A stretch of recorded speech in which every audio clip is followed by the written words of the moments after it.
Hello, everybody, and welcome to the London Mountain Podcast. My name's Greg Hackett, and in this series of interviews, I'm going to be talking to filmmakers who enter their films for our festival, and I'm also going to be talking to community hosts, who are the wonderful people who share those films in their communities. If you think you could be either a filmmaker or a community host, then this is the podcast for you. Enjoy. Hi, welcome to this episode of the London Mountain Podcast. Today, I'm very privileged to have with us Kirk Horton, whose company Littlebear Creative delivered a film called Light Beams for Helena, which was our best shot in our last iteration of the festival. So very honoured to have you here, Kirk. How are you doing? Yeah, doing great. Thanks for having me. It's a pleasure to be a part of the podcast and great to meet you over the internet. I wasn't able to attend the festival, unfortunately, but I've heard really great things. So it's good to be a part of it. I was looking through your filmography on your website, and one thing that really struck me was that you do a lot of adventure films. You also do some sort of wildlife stuff, I think. But in the adventure category, what really stood out for me that you have these really sort of strong central characters in the stuff that you do, and Helena is a great example of that. Can you tell me a bit about how important you think that is in your films and how you go about finding those people? Yeah. I think it kind of goes back to what drew me to filmmaking and storytelling in the first place, is just sort of that sense of connection with people. That connection to stories and people and individuals was what sort of drew me to filmmaking and storytelling in the first place. And I think in short films in particular, when you might only have 10 minutes to tell a story that could cover somebody's entire life, you do really need a strong sense of character to sort of drive that narrative. Whereas in something longer like a feature film, obviously character is still very important, but you can sort of lean on the story a little bit more. So I think that's something that I'm always looking for in short films, in filmmaking, and also just in regular everyday life. I think I'm just naturally attracted to people who have something to say or feel really passionately about something or are just fascinating people to be around. That's always sort of front of my mind, both in work and real life. And how did you get in touch with Helena, or how did she get in touch with you for that film? Yeah. So it's actually, the story behind the film is pretty long. I was reading a book. So over COVID, the film world sort of shut down in the US. I had a lot of free time on my hands and I loved to read. So I was reading just all kinds of books. And I read this book, which I would highly recommend, called Deep by James Nestor. And it's all about freediving in the ocean and sort of the human relationship to water, and goes into all kinds of science and history and has these amazing chapters about whales, but it goes really in depth into freediving. And I remember reading that and thinking a few things. The first one just being that freediving, as I'm reading the pages, I just have these really clear images in my mind of what this might look like, and just beautiful, like the deep dark ocean, and then this tiny little speck of a human sort of diving into the depths. It was just really visually striking. And then I also thought, I'd never seen a film about this. It's definitely a little bit of a niche sport, but so are all kinds of other things that are captured on film all the time. And I don't think I'd ever seen one. So I started doing some research and was kind of looking up various freedivers across the world, because I didn't have really any freediving background at all. And so I reached out to 4 or 5 and did sort of Zoom calls just to see who was around and who might be interested in pursuing a film.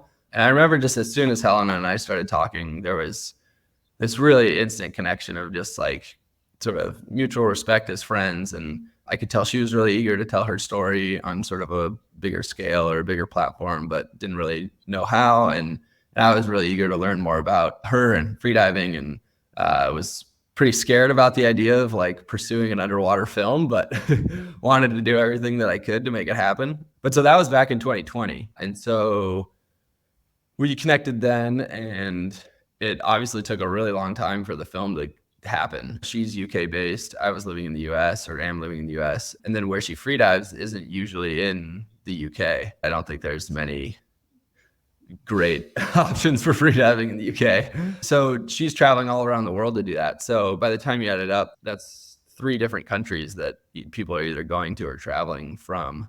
So it took some time. And then I had to find folks that could help out where I couldn't, mainly underwater filmmakers. That's a really specialized skill. luckily, one of my good friends from college does exactly that. So it panned out nicely. So we had all these plans. We were originally going to go down to Honduras to film, and then we had to scrap that just because the timing wasn't quite right. And then in the fall of 2022, we made it down to Mexico for a week. The other thing that you said right at the beginning there, which was also interesting, was you said when you were reading the book that you started to imagine the person under the water and the light, I'm guessing, of the light and everything, which became the title of the film. And I thought you'd made the film and then had the idea for that metaphor, but it sounds like you already started off on that route when you were reading. Yeah, I didn't go into the filmmaking process with the title in mind. I think sort of those themes were always there, and visually those images were always there. But I'd actually been calling the film Deep on pre-production documents and stuff just to give it a name, knowing that I could never actually call it that because the book is obviously titled that. The title of the film kind of came really from Helena, from the interview that we did with her in Mexico. She really just spoke, and in the film, you know, we've cut a few lines of the interview that echo this, but she just really spoke about sort of the light in her life and how diving really echoes that contrast between light and darkness, and then matching up visually with the light beams in the cenotes kind of felt like a no-brainer. Yeah, well, it's beautiful. It's absolutely beautiful the way that it's done. So it is a film about free diving, but of course it is also a film about mental health and Helena's struggles with that. Was there a point at which that became evident that you were going to go down that route? Was that before or after you started diving, or, you know, how did that weave its way into the story? Yeah. I mean, I think going back to sort of the timeline of events was kind of a blessing and a curse for the film. I guess the only negative to it was that it ended up taking like 2 years to film anything. But the blessing was Helena and I had this 2-year period to become really close friends and have all these conversations about sort of what she wanted to talk about and what sort of story she wanted to capture on film. Because, you know, mental health is really hard to talk about. And I think it's really important. And Helena has talked about it on a variety of platforms and is such a proponent for those types of conversations. But that doesn't make it any easier, you know, especially when you're being filmed by a few people in the room, and, you know, it's just a different sort of situation. But because we had 2 years to hop on Zooms and sort of really be respectful about kind of how we wanted to chat and what topics we wanted to cover and didn't want to cover, by the time we did start filming, it felt really natural and easy, both for myself and Jeff, the cinematographer, and then also for Helena, because it felt like we'd been friends for so long and we'd already had those conversations that I think she felt really comfortable sort of opening up and getting that on film. I didn't know much about Helena's history with mental health, especially at the beginning. I went on her website and she has a fair amount of information there, but that wasn't the plan, I guess, from the off. I kind of went into it just wanting to make a visually striking film about freediving, and then luckily met this amazing person named Helena. She is amazing. She's absolutely amazing. So in your daily working life then, how many of these kinds of ideas might you be juggling in the back of your mind at any one time, waiting for the next Helena to come out of the pipeline, as it were? I think probably at any one time I have 2 or 3 ideas that I would love to make happen, but have to be really patient about. I'd say most of the work that I do is a lot more on the commercial end, just because that's kind of what pays the bills. I'd love to only make projects like Light Beams for Helena, but unfortunately, that's not really how the world works. So it's all about kind of striking a balance. I think the stories like this, like Light Beams for Helena and Helena's story, are the ones that do really keep me inspired and keep me excited to work in film and tell stories and travel around the world and film things. But unfortunately, that's not 100% of the work quite yet.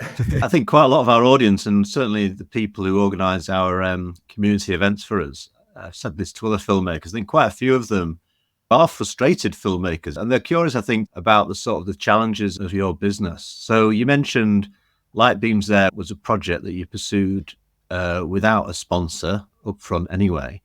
How do you make that kind of thing pay, or is it a shot to nothing? Yeah. So we did actually end up getting a little bit of money from NRS. It's called Northwest River Supply. And they had a small little grant that I applied for in, I think, 2021. That was like $2,000. My round trip flights to Mexico were like $700, and then Helena's from the UK were like $800, and then the hotel was like $800. So at that point, we have like $300 left. So yeah, I think it was nice to have that money for sure, but filming things is pretty expensive, and I think a lot of people on the team, myself, Jeff, Helena, Louisa, the freediving and the safety diver, who's Helena's really close friend, we all just put in a lot of hours unpaid and sort of sweat equity into the film. But I think that kind of stemmed from just really believing in the project and thinking that it was this important story to bring to light, and that if we made it happen, it could resonate with a lot of folks in I guess it sounds kind of cheesy, but in ways that you can't really quantify with dollars. Kind of going back to the previous question, I do wish I could just do projects like these all the time, but you do have to kind of pick and choose your moments. I mean, once we're in Mexico, like no one's thinking about that because you're jumping in a cenote for 3 days in a row and you're seeing these light beams and you're watching people free dive, and it's like, this is incredible. I think it's all about just balance and finding stories that you do truly, really believe in and want to see completed and produced, and then, making them happen. The process itself sounds like you really, really enjoy it. Even I'm hoping that, perhaps even the tediousness of editing, but by the time you get to the end of it, are you able to watch the film? Or is it like you've made an album and you can't listen to it, Yeah, I think, especially in editing, there's definitely ups and downs. I think I'd probably speak for most editors when I say that you'll be editing for a week and you'll watch it back and you're like, this is useless. What have I created? No one's going to want to watch this. And then you edit for another week and it's amazing and you can't stop watching it.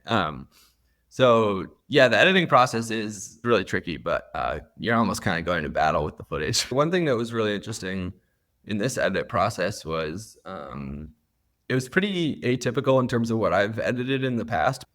When we were freediving, there's obviously a limit to how much Helena can freedive and how much our cameraman can freedive, just because it's pretty taxing on the body. And then beyond that, the cenote that we were at, I think we had like a 4-hour rental window that we could film in the cenote because they have tourists coming all day. So, we had 4 hours, and then everyone's got to warm up like their lungs and their bodies. So that takes a little bit of time. And then each dive is maybe 1.5 to 2 minutes, and then they come back up and then they need to rest because they've gone so far down and they've held their breath for so long.